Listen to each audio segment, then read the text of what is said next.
AITA for kicking my husband and MIL out of the delivery room after they disrespected me. I, 27F, gave birth to my first child about 8 weeks ago, and I've been trying to figure out if I was too harsh during my labor. My husband, 29M, and I have been together for a few years, and things were pretty good between us before this whole birth situation. But I'm feeling really conflicted about everything that happened, and now our relationship feels like it's falling apart. A little backstory on my pregnancy. It wasn't easy. I had placenta previa, which made the pregnancy high risk, and I was on bed rest for a while.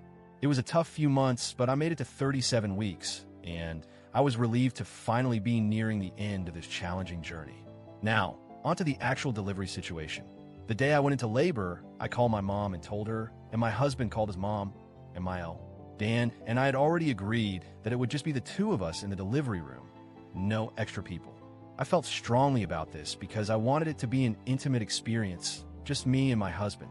But then, when I was in labor and things were starting to intensify, I was shocked to see my MIL arrive at the hospital. She came in with a big smile and said she came to help. I was caught off guard because, again, my husband and I had already agreed it would be just the two of us.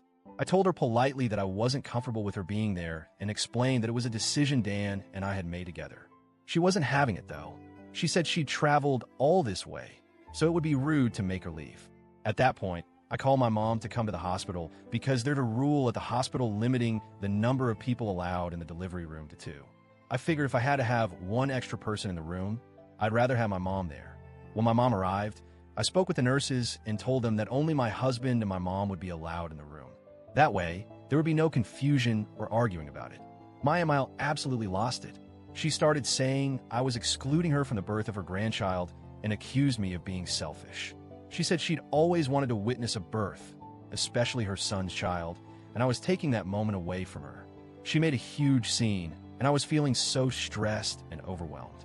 My mom, tried to avoid further conflict, said she would sit in the waiting room and pray for us while MIL stayed in the room. But this is where it started to get really messy. As my labor progressed, things were getting more intense.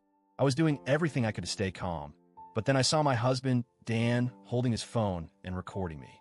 He was filming me while I was in labor, which completely threw me off. I calmly asked him to stop and told him that I wasn't comfortable being recorded. He didn't listen and kept filming, even when the nurse came in to check how dilated I was. I told him again that this wasn't okay with me, and he responded by saying, "Since my mom can't be here, I'll record everything for her so she won't feel left out." I was livid. I felt humiliated and violated. When it came time for me to start pushing, Dan was still recording me with his phone. It was invasive, and I couldn't handle it anymore. I told the nurse to take his phone away and stop any filming, but he said I was ruining the moment. I finally snapped and screamed at him to get out of the room. He wasn't respecting my boundaries, and I was done. A nurse escorted Dan out of the room, and I felt an overwhelming sense of relief. I wasn't going to let anyone disrespect me in such a vulnerable moment. Fast forward to after the birth. When I was moved to recovery, Dan still hadn't shown up. He didn't come for hours, even though I kept calling him. When he finally arrived, he was furious. He said I was selfish for kicking him and his mom out of the delivery room and that I had excluded him from the birth of his son. He was hurt, and so was his mom. They both felt like I ruined their moment of witnessing their grandchild being born. I explained to him how frustrated I was about the recording and how his mom didn't respect my boundaries when I had clearly communicated them. He didn't seem to care and instead focused on how hurt he was about being excluded. It felt like he wasn't understanding my perspective at all. To make matters worse, Dan hasn't been coming around much. I'm currently staying in my parents' house because when we were discharged from the hospital, he didn't even bother to pick us up. It's been a few weeks, and he hasn't even bothered to check in on me or our son. He's tried to get our son to sleep over at his house, but I'm exclusively breastfeeding and I don't want him to get used to the bottle. I've tried talking to him about moving back into our house, but he says there's a lot we need to work through first. Here's the thing, my dad went over to the house to talk to Dan man to man, but when he got there, Dan wasn't even home. At this point, I feel so hurt and unsupported. Before all of this, Dan was a pretty decent husband, and I thought we were a team. But right now, it feels like he's choosing his mom's feelings over mine, and that's not okay with me. I'm just feeling really lost. I'm not sure if I'm being unreasonable.